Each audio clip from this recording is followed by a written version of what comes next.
la liberación total, por la dignidad rebelde, más allá de las fronteras, más allá de las naciones. Tejemos rabias y fuegos, agita y acciona. Negras tormentas RAE.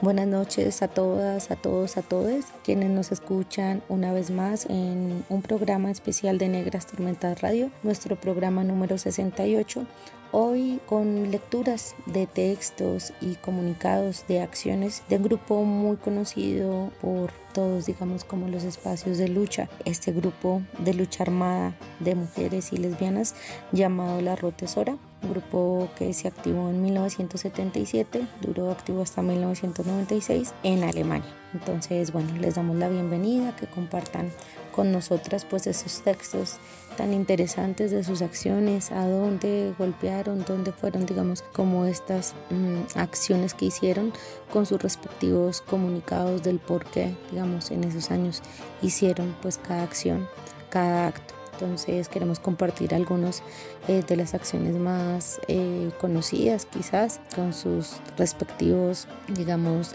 textos que daban cuenta de sus ideas, de sus intenciones, de qué había detrás, digamos, de la Rotesora. La Rotesora o Soras Rojas, digamos, como se dice, digamos, en español, fue un grupo de lucha armada de mujeres y lesbianas que se dio a conocer por primera vez en 1977 con un ataque a la Cámara Federal Alemana de Médicos. Aunque esta no era su primera acción, dado que en 1975 ya habían puesto una bomba en el Tribunal Constitucional, llamándose por aquel entonces las mujeres de las RZ, digamos, de las células revolucionarias en alemán. En el texto Cada corazón es una bomba de relojería explican esta militancia y pues que venían desde el 75. Ambas acciones estaban relacionadas con la campaña por la despenalización del aborto, que aglutinaba a gran parte del movimiento feminista. Durante casi 20 años las Rotesoras llevan a cabo numerosas acciones en apoyo a diferentes luchas feministas. La última acción de la Rotesora tuvo lugar en 1994 y en 1996 anunció su disolución. A esa época de 1996, cuando hacen este comunicado, cierran, digamos, como este comunicado diciendo ninguna Rotesora ha estado en la cárcel ni un día. Por suerte, digamos, duraron estos 20 años sin pues, digamos, de los históricos de grupos armados o grupos, digamos, como de acción directa donde no hayan, digamos, como caídos integrantes, digamos, de estos grupos. Pero desafortunadamente para el año 2011, más o menos 33 años después de que ya pues dejaron, digamos, como de accionar, pues desafortunadamente cae una compañera, la compañera Sonja Suder, junto con su compañero Christian Gauder, que hacían parte, digamos, de las células como revolucionarios. Ellos duraron como 33 años en clandestinidad, bueno, con documentación como falsa, viviendo en Francia.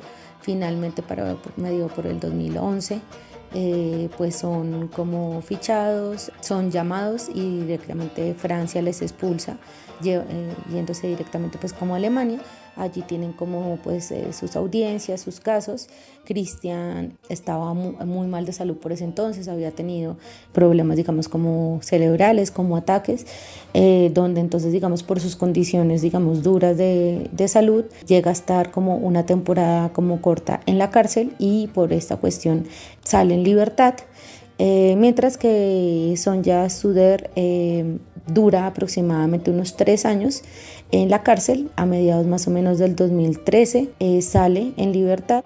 Nos hemos, digamos, como basado un poco como los textos que hay en los libros que han salido en múltiples editoriales de muchas partes del mundo, de todas las acciones que se hicieron como comunicado, como actos, digamos, de memoria de este grupo pues tan importante, de lucha, de memoria y pues también pues esta cuestión como muy interesante de una lucha hecha por mujeres, hecha por lesbianas, donde fue un grupo muy interesante, muy influyente por, digamos, como su pensamiento y su lucha y sus contenidos y su visión desde una postura feminista, donde directamente hicieron muchas acciones pues en pro, digamos, también de la liberación de la mujer, de las críticas que tenían en ese momento y vigentes hasta ahora, de lo que pasaba en diferentes esferas con pues todo el tema de la lucha y la liberación de las mujeres y también los cuerpos como disidentes. Entonces, bienvenidas, bienvenidos, bienvenidas a Negras Tormentas Radio.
Rotesora.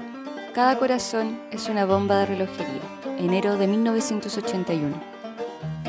Las mujeres desde siempre han luchado en grupos armados, pero su aportación a la lucha a menudo se ha ocultado. Pero los tiempos cambian y la participación de las mujeres en la guerrilla ha aumentado, por lo que el mecanismo de ocultación ya no funciona. También queda obsoleta la división del trabajo. Las mujeres se encargan de las tareas de infraestructura y los hombres hacen las acciones. Hay pocos grupos de mujeres subversivos como Rotesora, pero esto también va a cambiar. No queremos solo hacer acciones, también queremos expresar nuestro punto de vista sobre las condiciones en las que tenemos que vivir, aunque eso no nos resulte fácil. Queremos conseguir claridad, sobre todo en 2 puntos. 1. ¿Cómo funciona el mecanismo de la opresión imperialista de la mujer aquí y en los países del tercer mundo?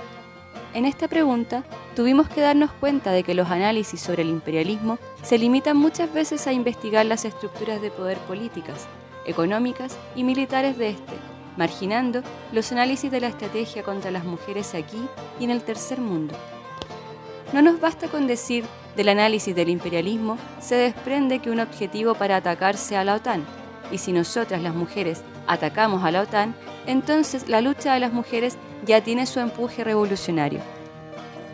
Desde esta perspectiva, la lucha por la libertad únicamente consiste en atacar las estructuras centrales del poder imperialista, pero las relaciones de poder en lo cotidiano se dejan de lado, aunque en ellas la destrucción, la opresión y la explotación se hagan más patentes. Para nosotras, también es un momento de liberación, un sentimiento de vitalidad y de fuerza, cuando prendemos fuego bajo el culo de un cerdo especulador o de sus vasallos, la mafia nuclear, etc. El problema que tenemos es que queremos más de lo que podemos hacer de forma práctica en este momento. Pero eso también va a cambiar. Añadimos el hecho que las acciones contra la violencia cotidiana son comprensibles hoy en día, no por una mayoría, pero sí por todos aquellos que no se han dejado robar el cerebro. Los ataques contra las estructuras de poder centrales y estatales lo tienen más difícil. Tienen que estar pensados y planificados exhaustivamente para que la motivación política se trasluzca. En general, pensamos que no existe el objetivo de ataque que pueda derrotar al Estado. La oportunidad de un movimiento revolucionario se basa mucho más en el ataque contra las condiciones de vida impuestas por el Estado en su totalidad.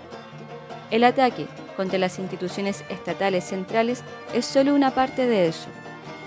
Es también utópico, o mejor dicho dogmático, meter todas las exigencias revolucionarias en una acción o un objetivo de ataque. Más bien es la organización de una continuidad en los grupos armados el camino que abre una perspectiva de esperanza y victoria. Otro punto sobre el que hemos reflexionado es el movimiento de mujeres. Queremos descubrir de manera más exacta por qué el movimiento ha perdido su fuerza explosiva revolucionaria y ha elegido el camino hacia la nueva interioridad. No existe la lucha de mujeres única y pura, sino muchas formas, y en cada una siempre hay varios elementos en movimiento: el lado de la cuestión de género, la cuestión de clase, la nacionalidad, la situación concreta. Aunque olvidada hoy en día, la concepción de racismo en Estados Unidos ha ayudado al movimiento de mujeres a identificar la propia opresión como sexismo. Stock Carmichael hablaba del significado de las definiciones. Para esto citó Alicia en el País de las Maravillas.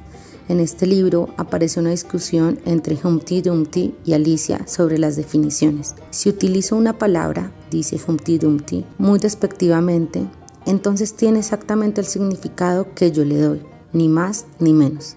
La pregunta es, dice Alicia, si puedes dar a las palabras el significado de muchas cosas diferentes. La pregunta es, dice Humpty Dumpty, ¿quién debe ser el Señor? Eso es todo. Es realmente determinante la pregunta, ¿quién debe ser el Señor? Ya que parece imposible preguntar, ¿quién debe ser la señora? Se demuestra que han sido y sigue siendo los señores blancos quienes dan a las personas y cosas sus significados. Así la historia de Europa y América está escrita por hombres blancos. Ellos han definido qué son las personas de color y las mujeres de este mundo. El significado que dieron tanto a las mujeres como a las personas de color es el de seres de naturaleza inculta. Así se legitimó el dominio de los hombres blancos. Hay que civilizar a las mujeres y a las personas de color, lo que significa nada más que la destrucción de toda forma de conciencia autónoma expresada, por ejemplo, en una historia y cultura propias.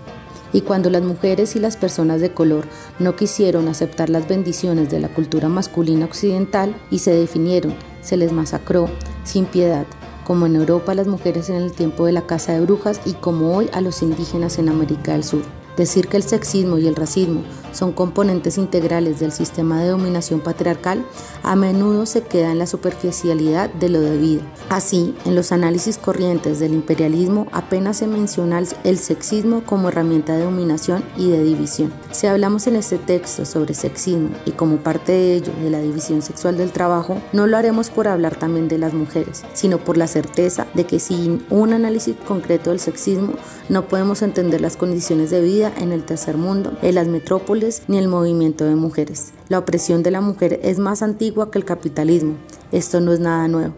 Una de sus raíces está en que la capacidad de las mujeres de tener hijos se ha interpretado como una de las funciones de su fisiología, es decir, de su naturaleza. El tercer hijo, o no se ve como un acto consciente, como una interacción con la naturaleza, sino como la naturaleza misma. Como interacción con la naturaleza y por ende, como trabajo, solo se ven las actividades del cerebro y de las manos, pero no las del pecho y el útero de la mujer. La teoría marxista tampoco anuló esta perspectiva. Siguiendo esta óptica, se trata a la supuesta naturaleza de la mujer como un recurso natural. Este recurso se explota de diferentes maneras dependiendo de las demandas económicas. En el tercer mundo se practica la esterilización forzosa, mientras en las metrópolis se anima a las mujeres a tener hijos mediante promesas económicas y el aborto se define como asesinato en masa. Al factor económico de la explotación de la fertilidad de las mujeres se le añade el factor racista. El lamento y el griterío en los medios de comunicación sobre el descenso del número de nacimientos y el peligro de la extinción del pueblo alemán muestra claramente de lo que se trata. Solo las mujeres alemanas deben tener hijos. A las mujeres de Turquía, España, Grecia, etc. se les recomienda o hasta se les ordena la prevención y la esterilización. Pero con esto no les basta a las clases dirigentes. La investigación en el sector de los bebés pro beta y la manipulación genética señalan el intento de quitarles definitivamente su exclusiva disposición sobre la capacidad de parir. Sobre estas bases se ha desarrollado la división de trabajo según género y raza, lo que ha reforzado las condiciones de producción, en las que el cultivo de caña de azúcar y de arroz no es trabajo para blancos, el trabajo doméstico no es trabajo para hombres, y si mujeres y niños son golpeados, no es violencia. Pero esta división del trabajo no es un fenómeno de superestructura, No se basa en ideas falsas que la mujer y el hombre solo deban reconocer para cambiar, sino que son la base económica de la explotación y la sobreexplotación a través del capitalismo. En todos los análisis serios del imperialismo hemos leído que en el tercer mundo hay una convivencia de formas de producción arcaicas, precapitalistas y a la vez altamente monopolizadas. Viendo la evolución de estas formas de producción, podemos observar que el desarrollo capitalista no hizo desaparecer esta producción arcaica. Todo lo contrario, se renuevan una y otra vez. También es notable que este problema de heterogeneidad de las formas de producción se ha analizado casi exclusivamente desde el tercer mundo, dando por supuesto que en las metrópolis predominan las formas de producción homogéneas. Es sorprendente que no plantee la cuestión de la heterogeneidad en el primer mundo. Aquí supuestamente predominan las condiciones de producción homogéneas. Esta afirmación no solo es eurocentrista y glorifica el capitalismo, es también sexista porque cubre o directamente niega el hecho de que aquí también se sobreexplota la mano de obra, lo que quiere decir que el salario está bajo el coste de producción y que la mitad de las horas de trabajo ejercidas y el trabajo doméstico no están remuneradas en lo absoluto. C. von Werkhoff. Aquí se mencionan quiénes son los productores no capitalistas, los que producen mercancía no remunerada, las amas de casa del mundo entero, las economías campesinas de subsistencia, los y las marginadas, especialmente en el tercer mundo.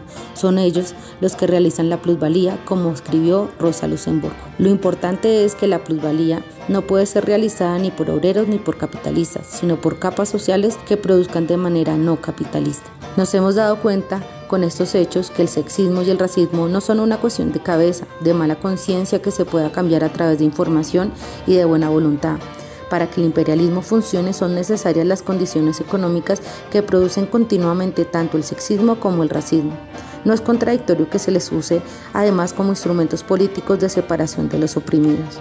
El imperialismo es la fase del capitalismo en la que la racionalidad de la producción capitalista que necesita personas para explotar su fuerza de trabajo ya no tiene validez para la mayoría de los países del tercer mundo. Ahí a la mayoría de seres humanos se les estruja sin considerar su salud ni su esperanza de vida y si son demasiados la estrategia es el exterminio. La barbarie no es una visión de futuro, vivimos en ella. En la metrópolis las relaciones de poder-violencia están encubiertas. Es determinante la necesidad de violencia económica en el capitalismo, que se ha cementado como violencia justificada en las cabezas de la gente. La violencia directa por parte del Estado y sus órganos de represión están ganando importancia con los conflictos sociales que van surgiendo. Principalmente se puede constatar que la expansión del capitalismo tampoco llevó a reemplazar en las metrópolis la violencia directa por otra, sino que la violencia ha aumentado. Las mujeres sufren violencia a todos los niveles, la indirecta, es decir, la violencia estructural del sistema social que paraliza todas las posibilidades de vivir, y la directa a través de la brutal relación de violencia personal con el hombre. En los últimos años han aumentado los delitos violentos contra estas en los países donde se supone que existe una igualdad de derechos en los planes sociales y legales. Cada vez más agresiones abiertas de hombres hacia mujeres se han hecho públicas en su extensión a través del trabajo de las casas de mujeres y los teléfonos de emergencia en los últimos años. Las mujeres viven la violencia de manera cotidiana en diferentes formas y niveles. Son humilladas, golpeadas y violadas. En la RFA cada 15 minutos se viola a una mujer. El 50% son violadas por hombres que conocen. Cada año en la RFA 4 millones de mujeres son maltratadas por sus maridos. El factor determinante de las estructuras de poder es el maltrato de mujeres en la familia, la violación, la amenaza de violación y la estetización de la violencia contra las mujeres en los medios, la publicidad y la industria cultural. El hecho de entender la violencia contra las mujeres como parte del dominio masculino y no como una excepción ha llevado a la conclusión que la lucha de las mujeres contra la violencia sexista a nivel individual no se puede separar de la lucha contra cualquier otra violencia del sistema. En general, se puede diagnosticar un incremento de la violencia física, la pérdida del sentido de la vida y el anonimato en las condiciones de vida encuentran en el rol social de las mujeres su víctima. Estas relaciones de violencia entre hombres y mujeres a través del matrimonio y la familia aseguran el poder patriarcal, por lo que la policía y la justicia la encubren. Por otro lado, la inestabilidad de este sistema se anuncia por el aumento de la violencia abierta, la contradicción entre la pretensión de la igualdad absoluta de la mujer y la necesidad de su opresión violenta para asegurar el poder masculino en una contradicción insalvable para este. Las mujeres viven en el exilio, ya que son los hombres quienes dominan y caracterizan las instituciones sociales, como el sistema gubernamental, la economía, la ciencia, la cultura, los medios de comunicación, la iglesia, la policía y el ejército. Son determinadas por el principio de jerarquía, de poder y de la lucha por el poder. En consecuencia, también los hombres están afectados por el poder, la violencia y la opresión. Ellos también tienen que someterse a estos principios para que en el dominio masculino se pueda mantener. Nuestra opresión sobrepasa estos límites. En sociedades patriarcales, a las mujeres, siempre en todas partes, se las oprime y se las confronta con violencia, ya sea de forma abierta o encubierta. Las mujeres tienden a evitar una confrontación abierta con el poder y la violencia. Se quedan en el exilio mientras pueden. Una técnica de supervivencia, pero también una actitud victimista. Esta actitud de víctima lleva a sustraerse de la responsabilidad de la situación social y a convertirse en cómplice. Así, el hecho de que vivan actos de violencia no justifica que las transmitan a sus hijos. La internalización del ser mujer como forma más eficaz de asegurar el poder masculino se lleva a cabo mediante mecanismos muy sutiles, como impedir el desarrollo de la autoestima a través de la educación, la moral y el amor, que determinan las normas y obligan a la asimilación. El poder se asegura mejor a través de mecanismos encubiertos para que las mujeres se identifiquen con él sin la aplicación de la violencia explícita. Así, se adaptan y sostienen su rol social. Así, la situación de la mujer lleva más bien a la anulación de su identidad y a la autodestrucción que a la lucha contra su opresión. El movimiento de mujeres hizo de la situación de opresión personal el punto de partida de su práctica política. La separación entre lo privado y lo político se pudo suprimir. Lo personal es político y lo político se aplica también a lo personal. La fuerza revolucionaria y explosiva estaba en la toma de conciencia de la conexión directa entre la abolición del sufrimiento personal y la necesidad de un cambio social radical. Esta idea de cambio social radical generó una gran fuerza entre las mujeres. Se trataba de un cambio más radical que los promovidos por cualquier revolución anterior debido a su ataque a las instituciones fundamentales de esta sociedad y al cambio de conciencia en todas las personas. Las nuevas formas sin contenidos condujeron a desligarse del movimiento de izquierdas como tal y a la autonomía organizativa del movimiento de mujeres. La autonomía ha iniciado muchos procesos importantes: cuestionar el sistema de valores de la sociedad de los hombres, dejar de buscar las perspectivas dentro del sistema social marcado por el poder, dejar de ejercer influencia a través de la participación en el poder, dejar de definir la liberación de las mujeres a través del rol del hombre. Esto ha llevado a crear espacios liberados para huir de las estructuras patriarcales. Esto es y será importante porque ningún movimiento tiene que luchar tanto como la propia identificación con los opresores como el movimiento de mujeres. A partir del ataque contra todas las estructuras de opresión, nace la esperanza de no ser integrables, de llevar al principio de la transformación revolucionaria el origen y desarrollarlo. A causa de darle demasiada importancia a la experiencia subjetiva, consecuencia también del tabú establecido en los grupos de izquierdas y de la dificultad de transformar la opresión personal en actos de resistencia directos, la política de la subjetividad se convirtió en una interioridad, el cambio personal sin el cambio de la sociedad. El camino hacia la nueva interioridad fue facilitado por la pertenencia de clase de muchas mujeres del movimiento. Para las mujeres con una buena formación hay posibilidades reales de encontrar un hueco en esta sociedad y buscar la pequeña felicidad subjetiva. Pero mientras no se resuelva la impotencia a la hora de cambiar las condiciones sociales, este camino resulta un callejón sin salida. Se persigue el ansia de felicidad sin poder conseguirla. Después de la campaña en contra del artículo 218, se desarrolló la resistencia del movimiento de mujeres casi solo en un aspecto: la confrontación individual con un hombre en concreto. Se formaron grupos de autodefensa, teléfonos de emergencia en caso de violación y, sobre todo, casas de acogida. Aunque la represión estatal fue descrita y analizada, apenas se ha respondido políticamente. Los dos congresos de mujeres en 1978, uno sobre mujeres y represión en Frankfurt y otro sobre violencia contra las mujeres en Colonia, evidenciaron el dilema del movimiento de mujeres. No se transmitió en conjunto la coexistencia de dos experiencias de violencia: la violencia como agresión cotidiana y la violencia como opresión dirigida a través del Estado. La renuncia a establecer la relación entre la opresión capitalista y de género y la de analizar quién es el señor se tradujo en el desarrollo de una tendencia de los proyectos de autoayuda, casas de mujeres, teléfonos de emergencia, centros de mujeres, que llevó a tratar únicamente las situaciones de urgencia. Pero en el momento en que te limitas a querer eliminar la miseria de las mujeres sin considerar considerar sus causas sociales y atacarlas, se obvia la oposición al Estado. Entonces se pierde la garantía de ser incorruptibles y la oposición radical hacia el sexo masculino se termina cuando te enfrentas a la policía. Las negociaciones con la policía, con el aparato judicial, para ayudar a la mujer maltratada y castigar al violador, no pueden sustituir la falta de fuerza y se convierten en complicidad con el Estado. Y es exactamente en este punto donde los intentos de integración del Estado pudieron desplegar su eficacia. El objetivo de los intentos de integración del Estado eran y son la destrucción de la fuerza explosiva revolucionaria del movimiento de mujeres, utilizándolas como administradoras mal pagadas de la miseria. Una contradicción similar sucede en el ámbito de la cultura mujeres lesbianas. La radicalidad personal con la que muchas mujeres lesbianas han roto con el sexo masculino, que también se manifestó en una creatividad floreciente en los ámbitos del teatro, la música, la literatura, la pintura y en el comienzo de una nueva cultura de mujeres, no les impidió formar parte de una subcultura tolerada por el Estado. Los sueños lésbicos son sueños radicales, pero solo pueden tener su lugar aquí en la metrópolis. Para una minoría privilegiada que renuncia a la voluntad de actuar socialmente y con ello a la esperanza de liberación de todas, el proyecto autónomo de mujeres deviene una ilusión de alcanzar la felicidad personal. La autonomía, tanto de contenidos como de organización del movimiento, hoy en día se manifiesta ahí donde se ha producido su exclusión social. No existe una relación originaria entre autonomía y exclusión social.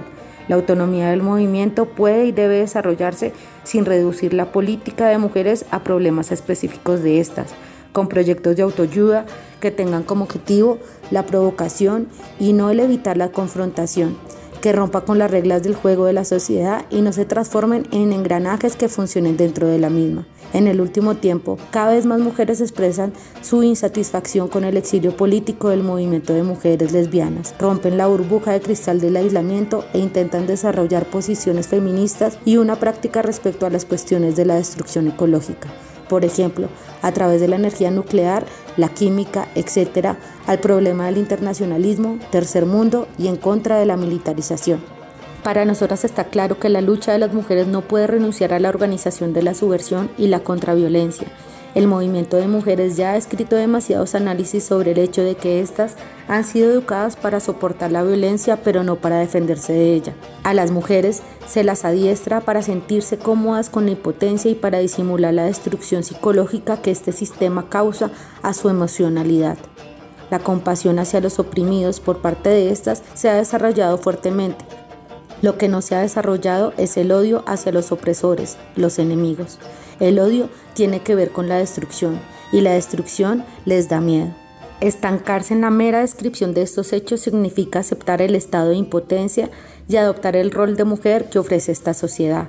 La tesis de las mujeres pacíficas legitima el hecho de mantenerse en la condición de víctima.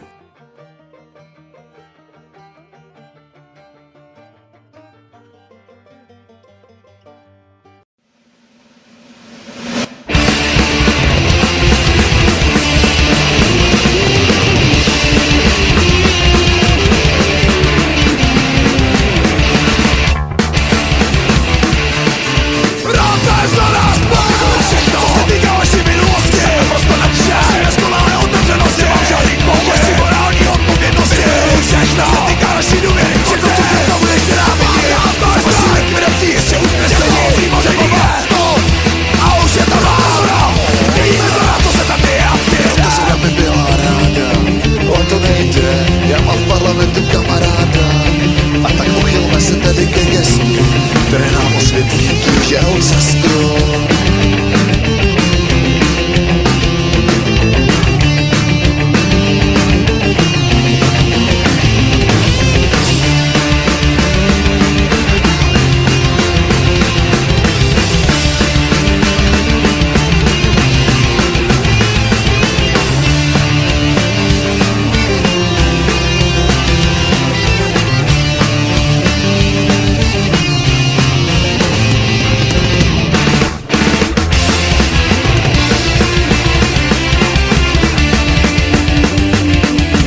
impotencia es el disfraz de la cobardía. Cada mujer que ha lanzado una piedra, que no ha reaccionado ante baboseos de hombres retirándose, sino devolviendo el golpe, entenderá el sentimiento de liberación que teníamos cuando destruimos sex shops o detonamos una bomba delante del Tribunal Constitucional Federal con motivo de la sentencia por el artículo 218. Y estas estructuras solo se pueden aniquilar si atacamos las condiciones sociales que nos destruyen, atacar de diversas formas, pero siempre ligadas a nuestro odio irreconciliable contra esta sociedad.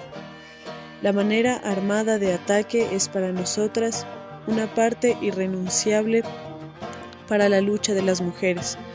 Tal como venimos diciendo, esta postura está poco desarrollada en el movimiento. Por eso nos hemos organizado junto a algunos hombres en la guerrilla, pero tampoco aquí se disuelve la contradicción entre lucha de género y de clase. Nuestra posición como grupo autónomo de mujeres dentro de las RZ Rotesora está marcada por la situación política actual de las mujeres, que a su vez se caracteriza por la debilidad de contenidos del movimiento de mujeres y una organización de la militancia, por parte de estas que está en sus comienzos. No somos un frente de lucha más con el que se pueden lucir las organizaciones. No somos la solución al problema fundamental, sino un camino. Nuestro camino feminista se determina desde las perspectivas políticas del movimiento de mujeres, de las luchas revolucionarias internacionales y no meramente desde nosotras mismas.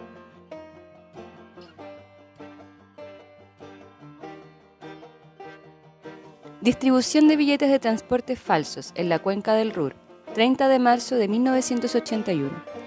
Los billetes de la empresa de transporte del Rin y del Ruhr, que se han repartido por correo el mediodía del lunes 30 de marzo de 1981 en diferentes ciudades de la cuenca del Ruhr, son de fabricación propia. Miles de billetes falsos de todas las tarifas. Esto, al menos, da a miles de personas de la zona la ocasión de disfrutar del transporte público gratuito. Billete de tarifa cero, por una vez, algo diferente. Desde hace 10 años, desde las primeras acciones Punto Rojo en Hannover, existe un movimiento por el transporte gratuito. Este movimiento tiene buenos argumentos. El hecho de que su reivindicación mínima de gratuidad del transporte público choque contra un muro de hormigón no tiene nada que ver con el principio de cubrir los gastos de funcionamiento. Tiene que ver con un principio que no puede romperse. Un servicio cuesta algo cuando éste se te ofrece, debes pagarlo.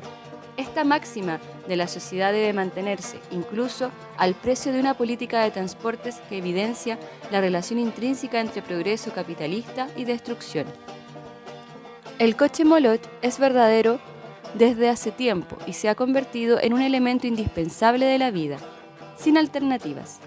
Los efectos secundarios cotidianos son 15.000 muertos cada año y 500.000 heridos. Ciudades arrasadas, planificadas según el principio de la fluidez del tráfico y no de las condiciones de habitabilidad. En lugar de libertad prometida al propietario del coche, la dependencia es total. A modo de confort y calidad de vida, el asombroso caos en la jungla de las carreteras sobre las cuales la ideología burguesa celebra el triunfo del todos contra todos. En muchas ciudades de la cuenca del Ruhr, muchos grupos, incluidos los verdes, han aprovechado la ocasión del aumento de tarifas de la BRR el 1 de marzo de 1981 para exigir de nuevo la tarifa cero con octavillas, manifestaciones, pintadas, pequeños actos de sabotaje contra distribuidores automáticos y máquinas validadoras de billetes, etc. Nosotras integramos nuestra acción dentro de este contexto. Ya estamos hartas de pedir siempre, de vivir experiencias que nos frenan y que finalmente siempre salen de manera contraria a lo que queríamos. Si los ocupas hubieran esperado un sentido común en la política de vivienda, aún estarían en la calle. Si en el tema de las nucleares hubiésemos apostado por la democracia social, hoy en día probablemente habría el doble de centrales de funcionamiento. El reparto de billetes del lunes no es la primera acción de este tipo. Hace algunos años, las células revolucionarias hicieron una en Berlín, y no será la última. Aún tenemos unos 4.000 billetes a nuestra disposición, los cuales repartiremos de diferentes formas cada vez, sin previo aviso. Disfrutad de la tarifa cero. Saludos y besos, Rotesora. Declaración de intenciones. Ataque contra la Corte Suprema. El 4 de marzo de 1975, las mujeres de la Ruta Sora atentaron contra la Corte Suprema, no para proteger la Constitución de la Corte Suprema, como opina el señor Aventroff, sino para protegernos de la Constitución. Una Constitución que suministra el marco legal para la explotación diaria, hostigamiento y arruinando psíquicamente a millones de mujeres y hombres, que lleva a muchas mujeres a la muerte cuando se niegan a que la mafia de médicos y jueces les dicte cómo han de vivir su sexualidad, qué relación han de tener con su propio cuerpo y cuántos hijos han de parir.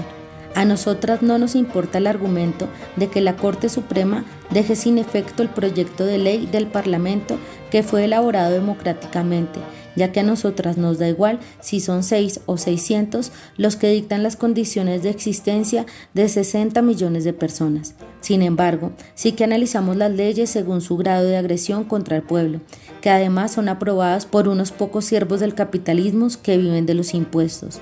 La sentencia de terror de la Corte Suprema, a través de la cual se declara la prohibición del aborto legal conforme con el orden liberal y democrático, es insoportable en cuanto al desprecio y exterminio de las mujeres, por lo cual lucharemos contra esta sentencia con todos los medios. Quieren seguir obligándonos a traer hijos indeseados a un mundo en el cual incluso los hijos deseados crecen en condiciones que atrofian su desarrollo a lo largo de toda su vida, desde el gueto de la guardería pasando por el gueto preescolar a la cárcel de la escuela, encerrados en minipisos en barrios de hormigón, aplastados en familias rotas mantenidas a la fuerza, obligados al rendimiento individual, a la competitividad y al aislamiento, amenazados por padres que ya no aguantan esta locura y que por ello maltratan, abusan y matan a golpes a sus hijos e hijas, amenazados por un tráfico que causa anualmente en la Alemania más muertos y heridos entre los niños y niñas que en cualquier otro país. Cada vez más niñas y jóvenes vuelven esa miseria contra sí mismas. El suicidio y el alcoholismo precoz aumentan bruscamente. El artículo 218 no evita abortos, eso también lo saben los que para su conservación movilizan a Dios y a los policías, como los juzgados para los que el asesinato de una mujer rebelde desde siempre ha pesado menos que el de un opresor. Somos solidarias con todas las mujeres que se deshacen de sus opresores, como las iglesias que en sus miles de años de historia han mantenido sus estructuras fascistas. Las mujeres no son seres humanos sino madres o putas purificadas, mejor dicho, castigadas por su sexualidad con el embarazo. Saben muy bien que es el miedo lo que llena sus iglesias. No hemos olvidado que a nuestras hermanas feministas en la Edad Media las quemaron en la hoguera. Nosotras las mujeres ya no tenemos nada que perder con la iglesia, solo podemos profanar ese nido de sexismo, por ejemplo con lemas, coros, petardos y bombas de humo. Y a los curas y supercuras levantarles públicamente sus sotanas podridas para que salga a la luz lo que son, unos pedófilos. Los médicos que utilizan sus conocimientos, o mejor dicho, desconocimientos medicinales, para seguir sacándole provecho al útero. A las mujeres que buscan ayuda las humillan, las chantajean y si llegan a ayudarlas, por lo general lo hacen con el peligro, anticuado y brutal método de raspado y se niegan a aprender y utilizar el suave método del aspirado. Marquemos a todos estos bastardos, escribamos en sus limusinas y en sus chalés que son unos miserables, irrumpiremos en sus barrios con manifestaciones ruidosas contra sus juegos de poder, como ya nos están enseñando las mujeres japonesas, pillaremos a los peores y les susurraremos, o también podríamos emplumarlos. Llegará el día en que las mujeres se levanten, pero hay que empezar ya, las mujeres de las células revolucionarias.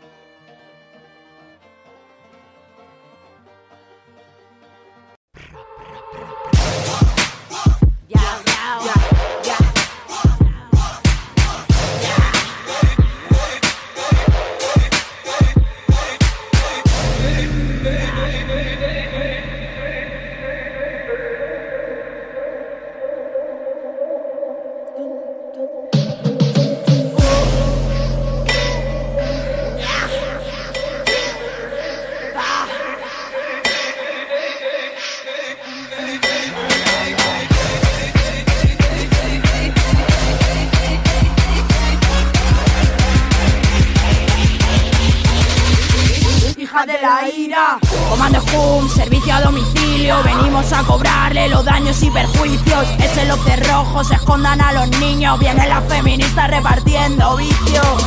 El niñato que va de bien queda y se las da de bueno delante de la abuela. Se cuelga medallas por hacer la cena, como si cuidarle fuera mi problema. A nosotras no nos la pegas con ese rollito de víctima fiera. A estas alturas no pasamos por el aro. Si quieres debatir, deja de hablar y sal ahí fuera. Hemos crecido adaptadas a la norma, perdonándonos la vida por nacer en el pecado. Con el peso de la cruz de las que ya no se conforman. No tenemos arreglo, diagnosticaron. Por querer quitarte la venda de los ojos, maldecirán tus párpados por alterar el orden. Esconderán tu cuerpo custodiado por cerrojos, de esos cerrojos que solo el odio rompe. Hemos venido a darle medicina a las malditas y fuego y gasolina para aquel que se entrometa. Metralleta pa' todo el que te someta. Jugar con las mujeres es jugar con dinamita.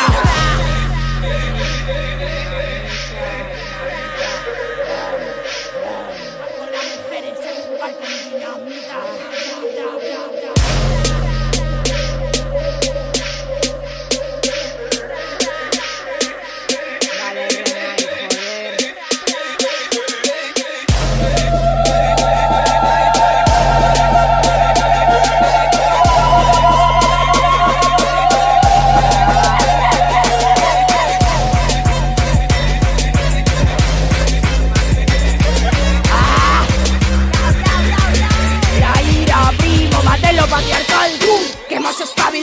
Hemos cambiado las leyes del barrio, las normas del mercado. Donde ves imperfección, yo me veo perfecta. Ahórrate el piropo, aunque lo merezca. Se comenta por ahí que unas locas andan sueltas, maleducadas que se han vuelto muy violentas. Esas niñas que jugaban en el parque, no me aguanten la mirada, no vayas a enamorarte.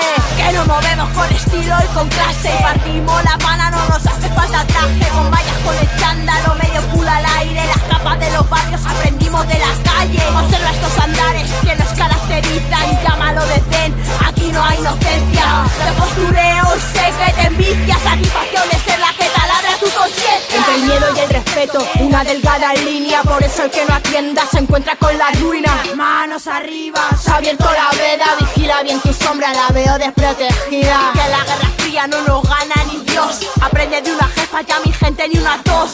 Ojo en la calle, el macho acecha.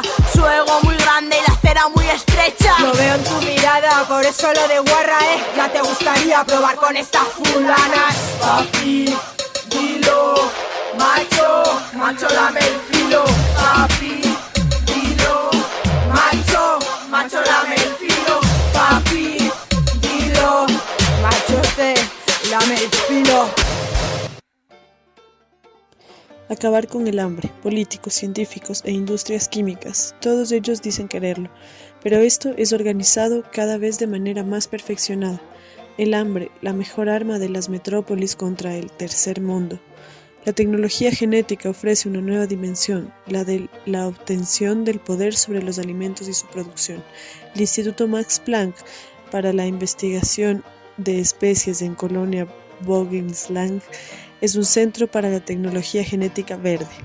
En el Centro de Genética de Colonia, donde la Universidad de Colonia, las fábricas Bayer Leverkusen y el Ministerio Federal de Investigación se han asociado, el esfuerzo se concentra en la genética vegetal, sobre todo en el desarrollo de nuevas especies y métodos.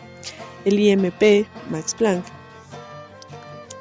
produce especies vegetales que no existen en la naturaleza, que poseen un alto rendimiento y resistencia frente a organismos nocivos.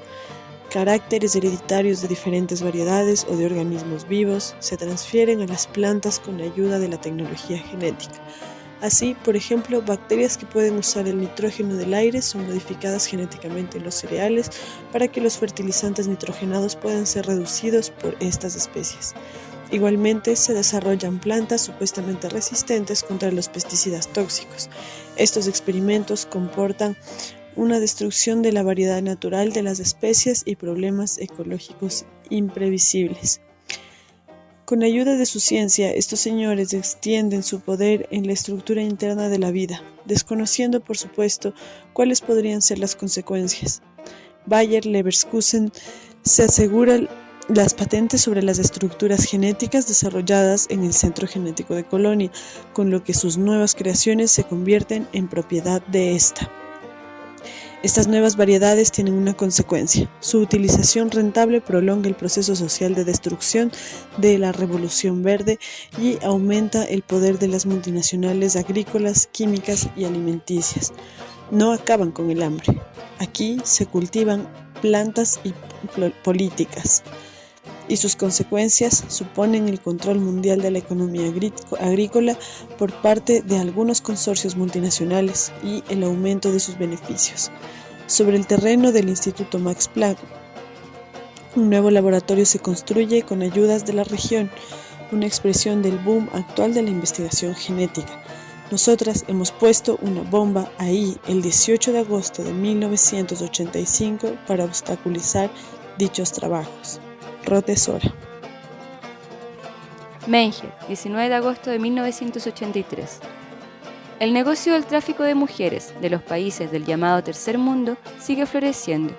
En tiempos donde las condiciones de vida y trabajo se vuelven más duras, aquí todavía es posible enriquecerse gracias a las estructuras de explotación capitalista según la lógica de los beneficios. Gunther Menger, de Münster, Hassen, IMTA, es uno de los más importantes y antiguos en este negocio. Ahora, además de traficar con mujeres asiáticas, lo hace también con africanas y latinas.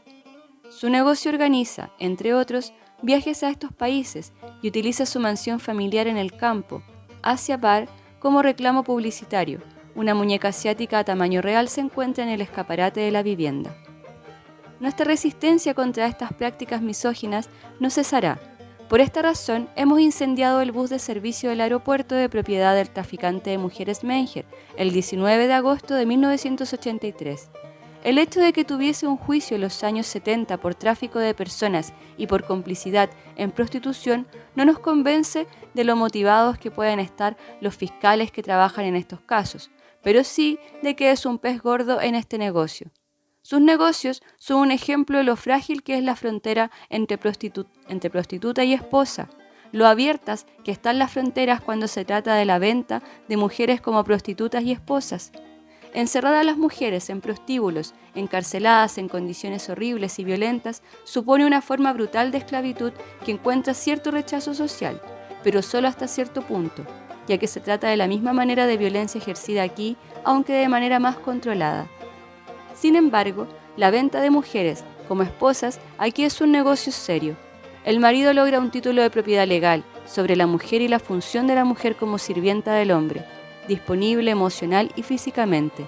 Se iguala con la ideología dominante de la familia.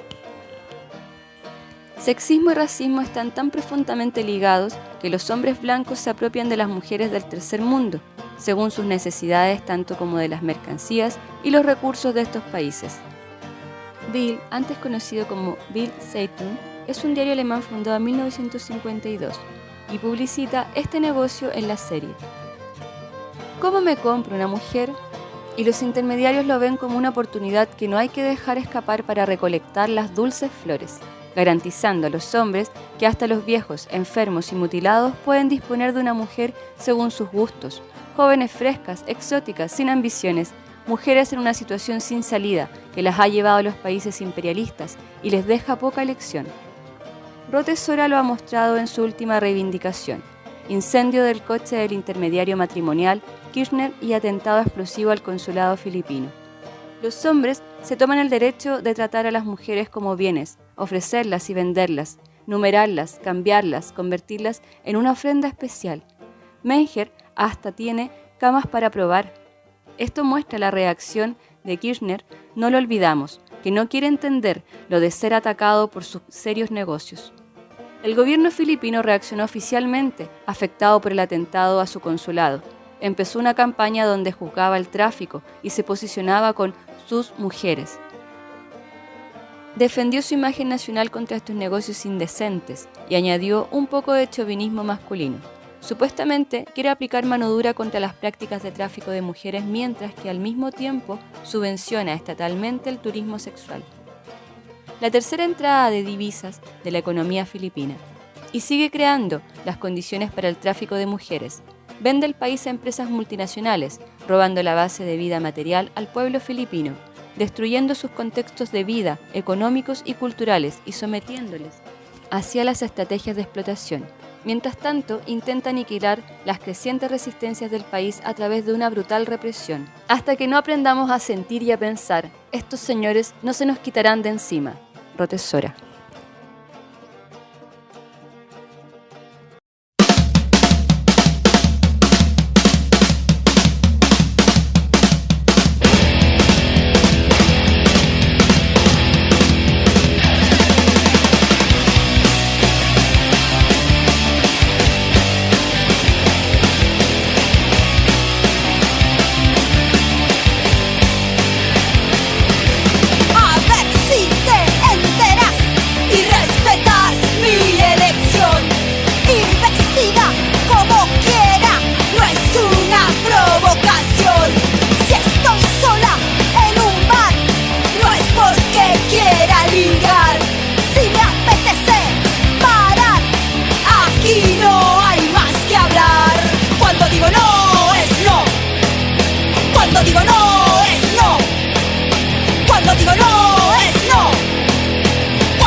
Ataque contra la cumbre de la OTAN, junio de 1982. En la víspera de esta cumbre del horror, fue objetivo de ataque de la Rotesora el consorcio americano de armas McDonnell Douglas en Colonia. Se trata de uno de los principales beneficiarios con 1.6 billones de dólares del programa de armamento del gobierno americano. Su negocio es la guerra imperialista y genocida. Cuando pueblos y ciudades son reducidas a cenizas en el tercer mundo, cuando la gente es despedazada por las bombas, en McDonnell Douglas suena la caja registradora. Así, con el F-16 americano, producido y desarrollado por ellos, la Fuerza Aérea Israelí bombardea ciudades en el Líbano, campos de refugiados, hospitales y guarderías, y desangra a muerte al pueblo palestino. Que no nos digan que la fecha de este genocida planificado coincide casualmente con la cumbre de la OTAN. Se trata del clásico timing imperialista para destruir, a través de bombas y blindados y bajo el pretexto del desarme, la resistencia de los palestinos contra la sumisión de Oriente Medio a los intereses occidentales del capital. Nosotras no esperamos a Reagan. Nos hemos acostumbrado a que la prensa burguesa y el periódico TASS minimicen nuestras acciones. La resistencia armada, los atentados explosivos e incendiarios deben pasar por una posible forma de resistencia sin sentido. Es por esto que una vez más enumeramos exhaustivamente nuestras acciones ejecutadas en relación con esta cumbre de la OTAN. Junio 1 de 1982.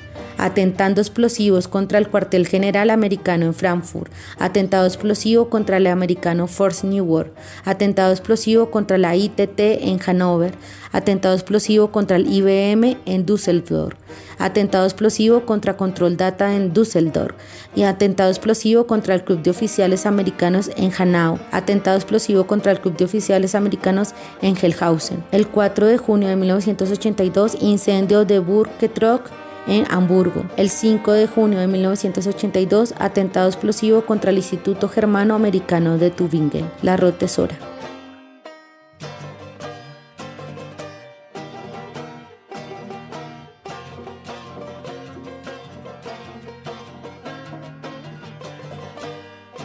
El lenguaje nunca está a la altura de lo que se quiere expresar, de lo que se quiere decir. Estamos contra el Estado, contra cualquier tipo de dominación. Más allá de las etiquetas que cada una se quiera poner, tenemos que estar más despiertas y abiertas a escuchar con atención para darnos cuenta que esas etiquetas nunca pueden ser totalizadoras, que están llenas de subjetividades. Estamos con las que luchan por acabar con la opresión de manera radical, entendiendo que no existe una manera única ni ningún tipo de receta, y comprendemos esto dentro de una práctica que engloba la destrucción del patriarcado en todas sus manifestaciones, sus formas de control sobre nuestras vidas. Apelamos a la creatividad como arma, será por algo que nos la quieren arrebatar. La solución no es marginarse, sino joderlo todo. La mayoría de las mujeres ya están marginadas, de hecho nunca estuvieron integradas. Marginarse significaría dar el control a los pocos que no se marginarán. Sería hacer exactamente lo que los dirigentes del sistema quieren. Sería hacerle el juego al enemigo. Reforzaría el sistema en lugar de minarlo, ya que éste se basa por completo en la no participación, la pasividad, la apatía y la no implicación de la masa formada por las mujeres. Valery Solanas.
Acción contra la empresa Krauser en Bonn y la empresa Koch en Gütersloh, agosto de 1984. Lucha anticarcelaria, dentro y fuera. La lucha anticarcelaria en Bielefeld y en Trondheim nos enseña cómo la lucha contra las destructivas condiciones de encierro es importante para los presos y presas, pero también para nosotras fuera. Y no solo porque la gente está cada vez más amenazada por la cárcel, sino porque esta y la sociedad libre están cada vez más entrelazadas por la fuerza, la presión y la destrucción. Entra en prisión quien se enfrenta a las normas, especialmente quien no respeta la propiedad capitalista y quien construye su vida sobre el rechazo y la reapropiación. Actualmente, este estado cuenta con alrededor de 60.000 presos, y cada vez serán más, ya que en tiempos de crisis incluso el pregonado camino de la explotación voluntaria está bloqueado para muchos y muchas. Además, valores tales como la profesión, la formación y el trabajo han perdido su significación y su fuerza de integración. El sistema carcelario se adapta también a esta nueva situación social y el Estado lo reorganiza. Con medidas de coacción, con un sistema programado de castigo y recompensa, según un planificado y preciso desarrollo diario, la identidad de los presos debe romperse para que puedan ser funcionales al sistema, o por lo menos controlables. Con los medios técnicos más modernos de aislamiento, de control y de vigilancia, el menor gesto queda registrado a fin de someter a los prisioneros a los programas de reinserción. La prisión no es el final de la cadena de represión, sino que es parte integrante de los sistemas capitalistas e imperialistas. Por el contrario, la lucha es la misma dentro y fuera. Aunque los muros sean altos, la prisión no es un universo cerrado, fuera de la sociedad, y esta no puede funcionar si no es por las instituciones sociales, las empresas y las personas de fuera, que la mantienen, médicos, psicólogos, policías, carceleros, que se transforman luego de su labor cotidiana en amables vecinos que actúan como si nada, o los arquitectos y empresarios que trabajan, siempre concretamente, para mejorar el encarcelamiento, o para instalar celdas más modernas, con francotiradores en las esquinas, para controlar mejor y, si fuese necesario, asesinar. Y los comerciantes que ganan dinero con las verduras podridas que ya no pueden vender fuera, principalmente las respetables empresas que han invertido en los talleres invisibles en casi todas las prisiones de la RFA y que se enriquecen con el trabajo penitenciario. Hemos atacado dos de estas compañías. El 5 de agosto de 1984 hemos incendiado un camión de la empresa Krauser y el 11 de agosto de 1984 hemos detonado una carga explosiva en la empresa Koch. La empresa Koch en Güterlot produce como subempresa la mayor parte de su producción en prisión, especialmente en los módulos de alta seguridad. Koch hace sus beneficios con el trabajo a domicilio y en las prisiones. La empresa Krauser produce desde hace décadas en cárceles y psiquiátricos. El ensamblaje de bolígrafos es uno de los trabajos típicos en prisión. A principios de año, Krauser ha sido comprada por la empresa Totec de Durham, bajo el pretexto de una quiebra. La mitad del personal de fuera podía ser despedido y el salario de la otra mitad reducido. De este modo, es posible para la propietaria actual incrementar bastante el valor añadido con un amplio desplazamiento de la producción hacia los psiquiátricos y la prisión. Bajo las más duras condiciones, los presos se ven obligados a hacer trabajos que son demasiado caros, peligrosos o sucios como para hacerse fuera.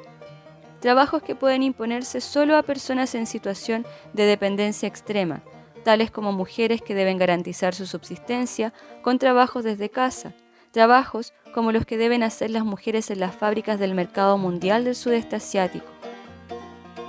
El 56% de los presos se ven obligados a hacer estos trabajos de economía privada, donde el 60% de ellos lo hacen dentro de la cárcel y el otro 40% fuera de ella.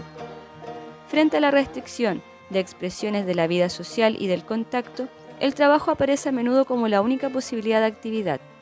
Por otra parte, dentro de la prisión, los trabajos forzosos son muchas veces la única posibilidad de tener un poco de dinero, de comprar en el economarket. El escaso trabajo es muy solicitado y solo lo obtienen los hombres y mujeres que destacan por su buena conducta.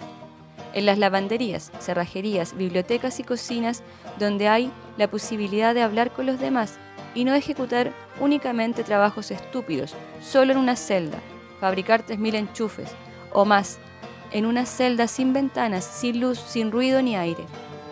Debe tratarse de la última expresión de la sobreexplotación carcelaria, pero en el momento de cobrar por el trabajo, los presos reciben entre 2,5 y 3,5 euros diarios, quedándose la administración de la prisión el resto. El sistema de trabajo obligatorio en la cárcel es la expresión más evidente de lo que el capital con su viraje aspira en realidad. La evolución de obligaciones sutiles del Estado social hasta formas de destrucción y control absoluto, a través de un sistema de violencia gradual. La miseria o el trabajo forzoso en los cementerios es la nueva alternativa para los desempleados. La sobreexplotación y la deportación son la alternativa para multitud de migrantes sin papeles. Un salario de miseria o la muerte en una cárcel turca es la alternativa para los sin papeles a quienes se les ha negado su demanda de asilo.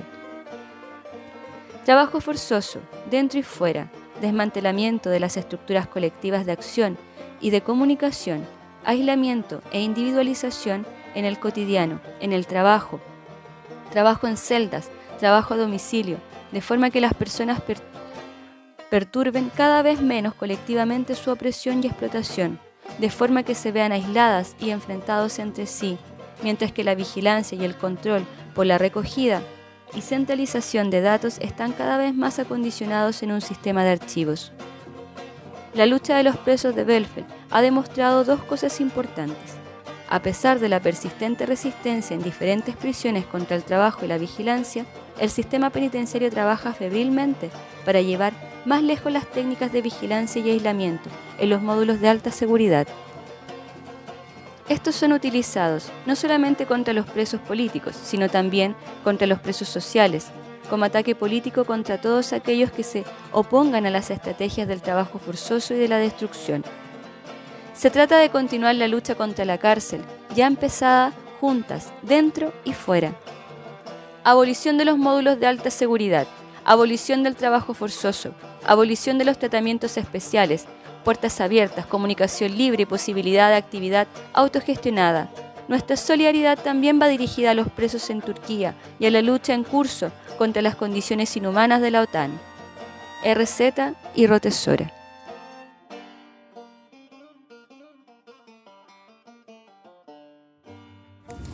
Vosotros tenéis el poder, nosotras tenemos la noche. La noche del 24 de julio de 1995 hemos atacado con un artefacto explosivo el astillero de la compañía Lürsen en Lengwender, cerca de Bremen, uno de los proveedores armamentísticos del régimen turco que lleva una guerra asesina contra las kurdas. Desde hace años, Lürsen suministra buques de guerra a Turquía. En este momento construye lanchas de misiles en Lengwender y en el astillero de la Armada turca Kasizak exporta plantas productivas, el know-how necesario, así como formación militar en el mundo entero. La RFA apoya al régimen turco en su guerra contra la población kurda como segundo proveedor de armas, después de Estados Unidos. En los últimos 5 años se suministró material militar proveniente de la RFA con el importe de 1.500 millones de marcos al estratégicamente importante país socio de la OTAN, Turquía, para asegurar los intereses imperialistas. Los consorcios y la industria armamentística de la RFA se aseguran sus beneficios con pedidos de gran volumen, como la ampliación de los sistemas de vigilancia en las fronteras con Siria, donde el régimen turco practica una política de agua extorsionista, o el reequipamiento de tanques 450 NBA, que se regalaron finalmente a los gobernantes turcos y se emplearon en Kurdistán. 700 compañías armamentísticas alemanas producen hoy directamente en Turquía. En la guerra contra las kurdas se están quemando sistemáticamente pueblos desde hace por lo menos 5 años. Según la Asociación por los Derechos Humanos, más de 1.300 pueblos han sido desalojados de manera forzosa y destruidos hasta octubre del 94. En los últimos meses, las redadas y expulsiones, así como las torturas y ejecuciones, se han concentrado en las habitantes de los pueblos en la provincia de Dersim. Muchas refugiadas y migrantes que viven aquí en la RFA vinieron en esta región desde los años 60. Huyeron de la política dirigida al empobrecimiento y la destrucción. Cada vez más ciudades kurdas son bombardeadas por aviones de combate y las refugiadas son encerradas en campos de internamiento fuera de las grandes ciudades kurdas. Pese a las protestas parcialmente masivas de las migrantes kurdas y de parte de los gremios parlamentarios, los suministros armamentísticos continúan sin interrupciones y también el Consejo Europeo en Estrasburgo renuncia a sanciones contra Turquía. La huida de esta política de exterminio resulta cada vez más difícil para las kurdas debido a la legislación del asilo racista y la imposición del Tratado de Schengen. El ministro del Interior, Kanter, pudo presentarlo como un gran éxito, que siempre menos personas tengan la posibilidad de pedir protección en Alemania ante la persecución política gracias a la limitación drástica del derecho de asilo. Con la prohibición el año pasado, el régimen de la RFA se ha creado además un medio sin precedentes para la persecución y criminalización racista de todo un grupo de migrantes de las kurdas. Es nuestro deseo romper con la pasividad de muchos ámbitos de mujeres y de las izquierdas ante la resistencia kurda y la represión masiva hacia las kurdas refugiadas aquí que están apoyando la resistencia en casa. Esta falta de actitud se justifica muchas veces con la crítica sobre la política.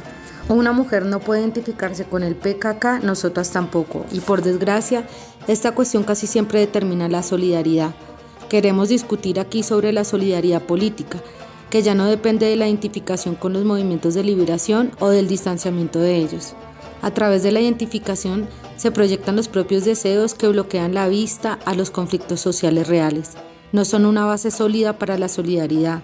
Al contrario, en la mayoría de los casos se acaba con la solidaridad tan pronto se visibiliza otra realidad tras las proyecciones. Las mujeres en Kurdistán que luchan por una buena razón dentro o fuera del PKK, contra sus opresores y por una liberación amplia y todos los seres humanos a los que el régimen turco, junto a los promotores imperialistas, oprimen y combaten, requieren toda nuestra solidaridad.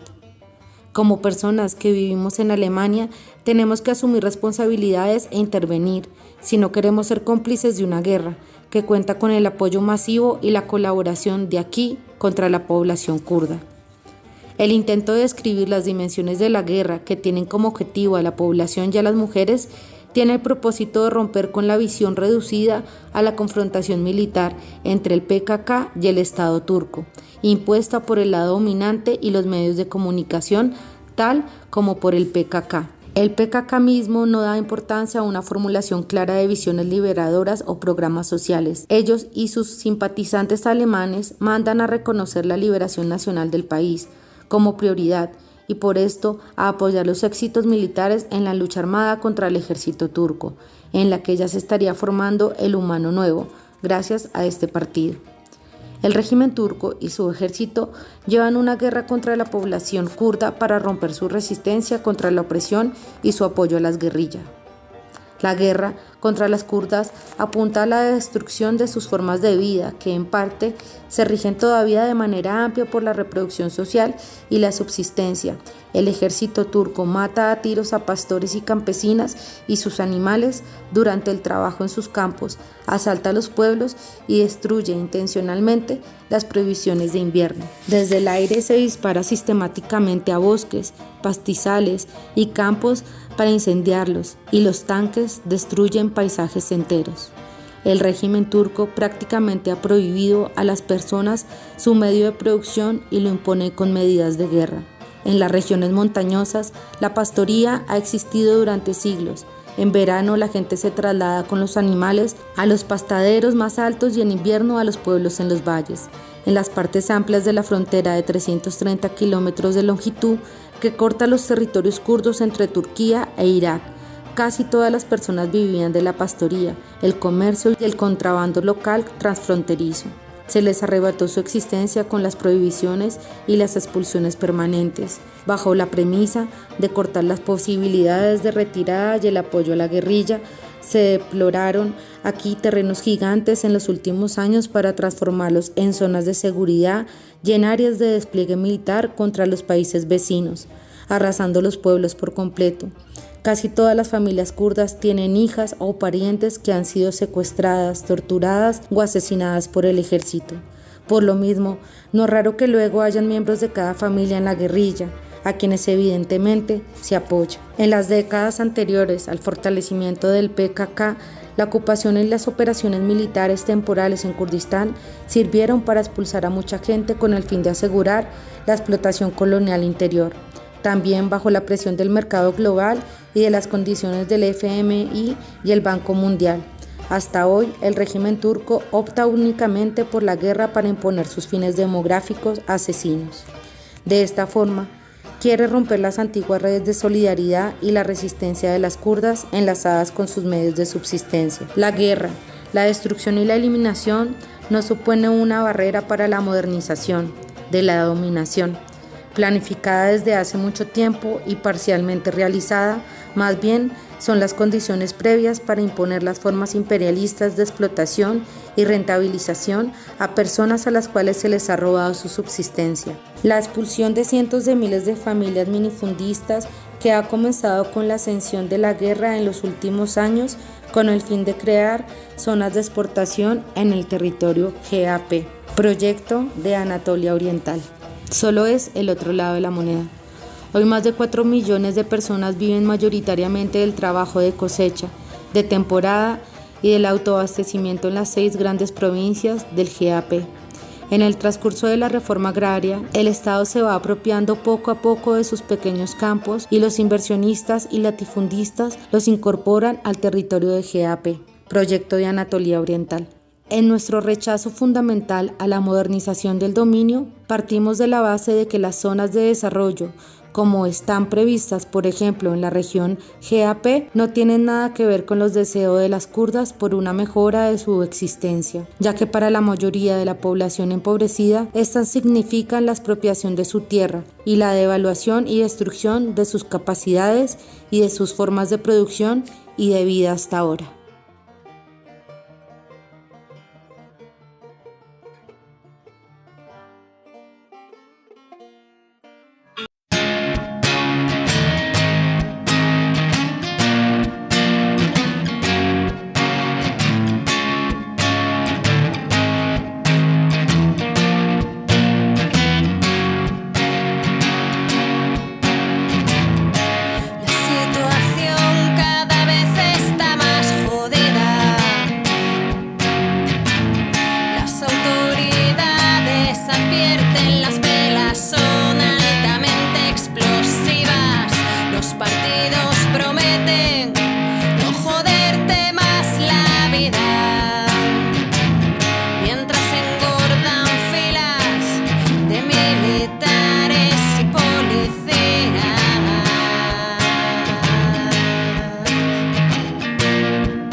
Damos fin ya a este programa número 68, Negras Tormentas, especial Rote Sora.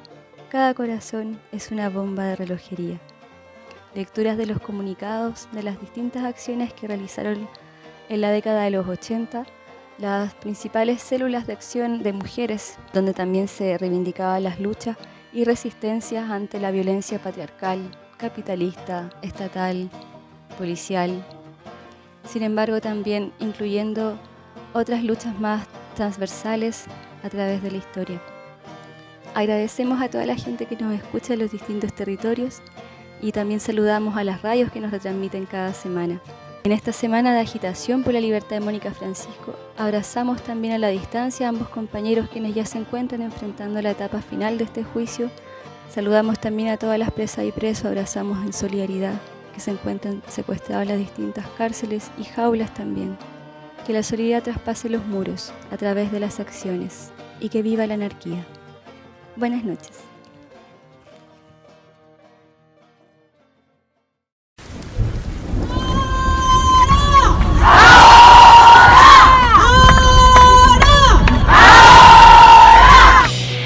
Por la liberación total, por la dignidad rebelde, más allá de las fronteras, más allá de las naciones, tejemos rabias y fuegos, agita y acciona, negras tormentas radio.